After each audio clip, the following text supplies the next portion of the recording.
l'obligation de quitter le territoire français, OQTF, les Algériens face à de nouvelles mesures.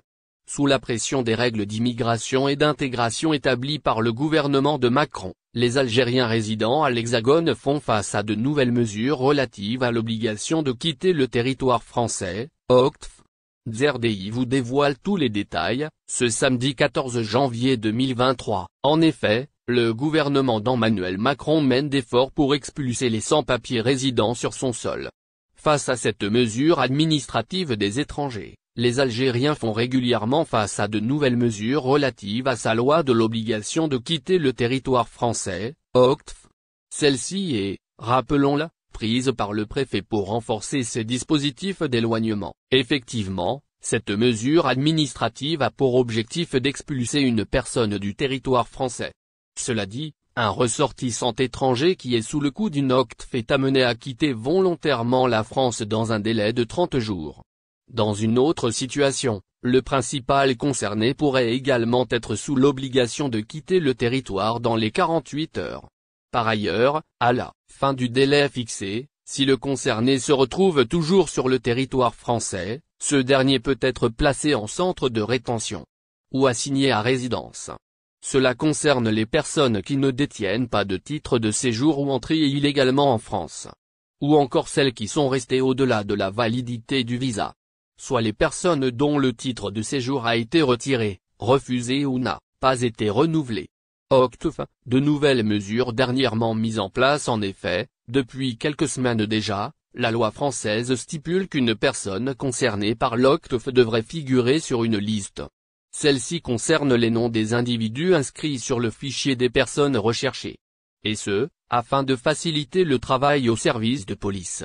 Ces derniers peuvent désormais facilement détecter les migrants, rapporte BFM cité par le média Jalia Douzaine. D'autre part, le ministre français de l'Intérieur, Gérald Darmanin, a instauré un nouveau dispositif relatif à la loi d'éloignement.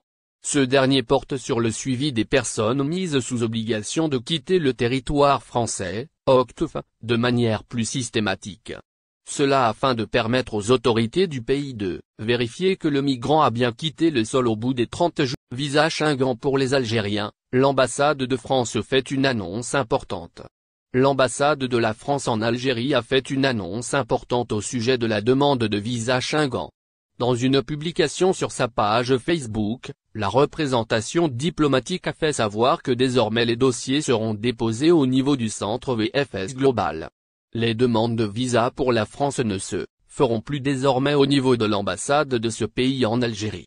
La représentation diplomatique a sous-traité la collecte des dossiers de visa au prestataire de services VFS Global, qui se chargera désormais de l'opération, a fait savoir cette ambassade à travers un communiqué publié en fin de semaine sur sa page Facebook. Le guichet France auprès de cet opérateur a été inauguré officiellement, le 11 janvier, a indiqué la même source. Le dépôt des demandes de visa Schengen pour court séjour en France est sous-traité à VFS Global Algérie depuis le 1er janvier de cette année. L'inauguration officielle du guichet suisse y a eu lieu cet après-midi. Nous nous réjouissons de cette collaboration, peut-on lire en effet dans la publication de représentation diplomatique de ce pays en Algérie. Les usagers regrettent le choix. Il faut dire que cette nouvelle n'a pas trop réjoui les usagers. Ces derniers, ceux qui se sont exprimés sur les réseaux sociaux en tout cas, étaient en effet unanimes à regretter ce choix. Pour eux, VFS Global a montré ses limites et risque de ne pas être à la hauteur de cette nouvelle mission. Étant en France avec de la famille en Algérie, je trouve que c'est une très mauvaise décision d'avoir sous-traité à VFS Global le service visa, car il est connu sur la place que c'est un prestataire défaillant et que c'est une grossière erreur de l'avoir choisi. J'espère que vous allez prendre en considération les remarques des gens et changer pour améliorer et non pas pour régresser, a écrit l'un. C'était beaucoup mieux à l'ambassade, c'est comme une famille. Dommage, a commenté un autre. Ce n'est là que 2 réactions parmi des dizaines qui ont tout targué dans le même scandale Champ Algérie 2022, les joueurs de l'équipe du Maroc en viennent aux mains dans l'avion. Décidément, les Marocains ne loupent pas une occasion de faire scandale.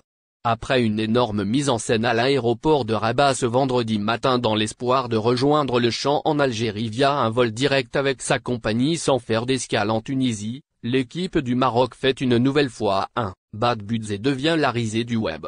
Ce matin, lorsque la délégation du Maroc avait rejoint l'aéroport en attendant une autorisation des autorités algériennes pour faire le voyage au bord d'un avion de la compagnie Royal Air Maroc, les joueurs des Espoirs 23 ans auraient pris place dans l'un des engins de la compagnie, attendant patiemment une nouvelle positive pour participer au chant en Algérie. Selon certaines sources, l'attente ne fut pas aussi agréable que ce que l'on peut penser. En effet, un bagarre aurait éclaté à l'intérieur de l'avion chargé de transporter la délégation à cause de fusils Legja. Si nous ne connaissons pas la raison exacte de cette dispute entre les lions de l'Atlas, des images montrant clairement un échange de coups ont fait le buzz sur les réseaux sociaux, quelques heures avant le début du chant en Algérie.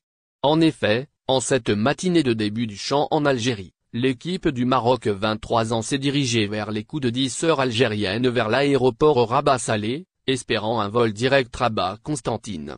À l'heure qu'il est, 12 heures, la délégation est toujours à l'aéroport en train d'attendre la réponse des autorités algériennes concernant l'autorisation de volume. Il est à noter que les Marocains tentent désespérément d'attirer l'attention de Gianni Infantino et de Patrice Motsepe en faisant passer les deux hommes devant les joueurs, qui attendent depuis plusieurs heures maintenant, dans le but d'amadouer les présidents de la FIFA et de la CAF pour qu'ils fassent une médiation avec l'Algérie. Vers 12 heures, nous apprenons que la délégation sur place depuis plus de 2 heures a finalement quitté l'aéroport. Une manœuvre plus qu'étrange du Maroc, les supporters ne comprennent plus ce que les Lions de l'Atlas ont derrière le titre de séjour pour les Algériens en France. Voici comment obtenir ce document. Vous êtes algérien et vous envisagez d'entamer les démarches pour obtenir votre titre de séjour en France, cet article est pour vous. Découvrez, dans cette édition du vendredi 13 janvier 2023, la procédure de délivrance de ce document. En effet, pour séjourner légalement plus de 3 mois dans un pays, un étranger a besoin d'un document officiel l'autorisant à cet effet. Pour les Algériens majeurs souhaitant s'installer légalement en Italie, une demande de titre de séjour est obligatoirement exigée. Pour ce faire, certaines conditions sont à remplir afin de résider dans ce pays européen. Effectivement, pour se maintenir légalement dans un pays appartenant à l'Union européenne, un étranger doit obtenir un document l'autorisant à cela. Il s'agit d'une carte de séjour demandée auprès de la préfecture. N'oubliez pas abonnez-vous à notre chaîne Olive News et activez les notifications pour recevoir nos publications en temps réel.